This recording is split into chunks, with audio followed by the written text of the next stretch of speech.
আকিকার গোশত নাকি মা বাবা খেতে পারবে না, এরকম কথা প্রচলন আছে। কোরআন ও হাদিস থেকে বললে উপকার হবে।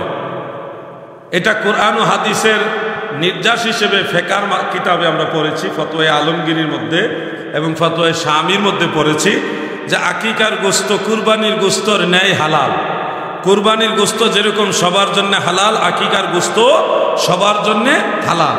কুরবানির গোশত যেমন কুরবানি দাতা খেতে পারে, আকিকার গোশত যার নামে আকিকা দিবে সেও খেতে পারবে, যে সন্তানের আকিকা দিবে তার মা বাবাও খেতে পারবে, তাদের সবার জন্য এটা হালাল। এটা হারাম বা মাকরু বলার কোনো সুযোগ নাই।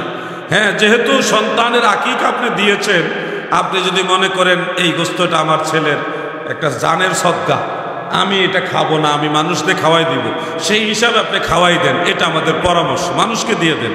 কিন্তু আপনার জন্য এটা হারাম বানাইবার কোনো সুযোগ নেই, আপনার জন্য এটা হালাল, খেতে পারবেন। আপনার ছেলের জানের সদকাই তো এটা, নাকি জানের সদকা হিসেবে তো মানুষ এটা ইয়ে করে। কারণ যতক্ষণ আকিকা না দিবেন আপনার ছেলে মেয়ের বা সন্তানের উপর সবসময় বালা মুসিবত, রোগ বেমার, আপদ বিপদের লিগেই থাকবে। একদিন এই রোগ ভালো হয়েছে, ওষুধ মুষুধ খাওয়ায় ঠিক করছেন, আবার রোগ ধরে যাবে, এখানে আসার খাইয়া হুচট খাইয়া পইরা পা ব্যথা পাবে, মানে একটার একটা বালা মুসিবত লেগে থাকবে যতক্ষণ আকিকা না দিবেন। তার মানে আকিকাটা অনেক গুরুত্বপূর্ণ জিনিস, এটা সুন্নত হইলেও অনেক গুরুত্বপূর্ণ জিনিস। এই জন্য আকিকা দিবেন, গোশত সবার জন্যই হালাল। তবে আকিকা দেওয়ার পরে এটা মানুষের মাঝে রান্না করে খাওয়ায় দেন, অথবা গোশতটা গরিব মানুষদেরকে বিতরণ করে দেন, এটাই বেটার হবে। পরামর্শ হিসেবে বললাম, আল্লাহ ভাইদের বুঝার তৌফিক দেন, আমিন।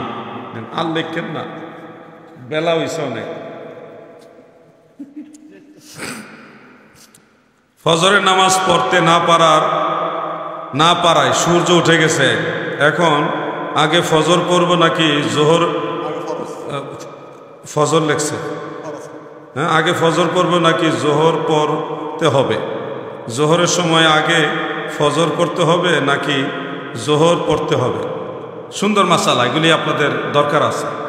বাই চান্স অনেক সময় দেখা যায় ঘুমের কারণে সূর্য উদিত হওয়ার পরে ঘুম ভেঙেছে, তো তখন আপনার জন্য মাসালা, যখনই ঘুম ভেঙে যাবে তখনই আপনি ফজরের সুন্নত এবং ফরজ দুই নামাজটাই আদায় করবেন। ফজরের সুন্নতও পড়বেন। দয়াল নবীজি রাসূল আকরাম সাল্লাল্লাহু আলাইহি ওয়াসাল্লাম উম্মতকে শিক্ষা দেওয়ার জন্য এরকম একটা ঘটনা ঘটছিলেন, নবীজির জীবনেও ঘটছে। হযরত বেলালকে দায়িত্ব দিয়েছিলেন, বেলাল তুমি আমার এটাকে দিও, তোমার দায়িত্ব দিলাম। কিন্তু আল্লাহর কি দয়া, হযরত বেলালও ঘুমাই গেছে। হঠাৎ সবার ঘুম ভাঙছে কোন সময়? যখন সূর্য উদিত হয়েছে। এটা নবীজির দুর্বলতার কোনো বিষয় না, এটা হলো উম্মতকে মাসালা শিখাইতে হবে না, এই জন্য প্র্যাকটিক্যাল নবীজি এভাবে শিখাইলেন। সূর্য উদিত হওয়ার পরে তখন নবীজি সবাইকে নিয়ে সুন্নতাকে পড়লেন, এরপরে জামাতের সাথে ফজরের নামাজ আদায় করছেন, কাজা আদায় করছেন। তো এই হিসেবে যখন ঘুম ভাঙবে তখনই ফজরের নামাজ আদায় করে নেবেন।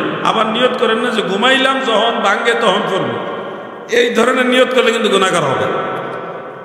বাই চান্স এরকম যদি হয় যে আমি জোহরের সময় হয়ে গেছে, ফজর পড়ি নাই, কি করব? আপনি যদি দেখেন জামাত এখনো শুরু হয়নি, তখন আপনি ফজর আগে পড়বেন। কি করবেন? ফজর আগে পড়বেন। যদি দেখেন জামাত শুরু হয়ে গেছে, তখন ইনস্ট্যান্ট আপনি জোহরের নামাজটাকে জামাতে শরীক হবেন, তারপরে কাজা হিসেবে আপনি ওটা আদায় করবেন। কিন্তু আমার পরামর্শ হলো, যদি দেখেন আপনি মসজিদে সাধারণত আগেই যাওয়া হয় 2 রাকাত ফরজ, 2 রাকাত নামাজ আপনি জামাতে পইরা তারপরে জোহরের নামাজের ফরজে অ্যাটেন্ড করবেন, তাহলে আপনার ওই আগের ফরজটা ধারাবাহিকতা, তরতিব রক্ষা হবে, ফরজের তরতিব রক্ষা হবে। এখানে একটা মাসালা, কাজা নামাজের মাসালা হলো, অনেকগুলো নামাজ একসাথে কাজা করতে হলে একরকম ধারাবাহিকতা, আর যদি 1 ওয়াক্ত 2 ওয়াক্ত হয় তাহলে আরেক রকম মাসালা। 1 ওয়াক্ত 2 ওয়াক্ত হইলে আগেরটা আগে পড়তে হয়, 1 2 ওয়াক্ত 3 ওয়াক্ত বা একদিনের ভিতরে যে নামাজ যেগুলি কাজা হয়, এগুলি কাজা পড়তে গেলে আগেরটা আগে পড়তে হবে সিরিয়ালে।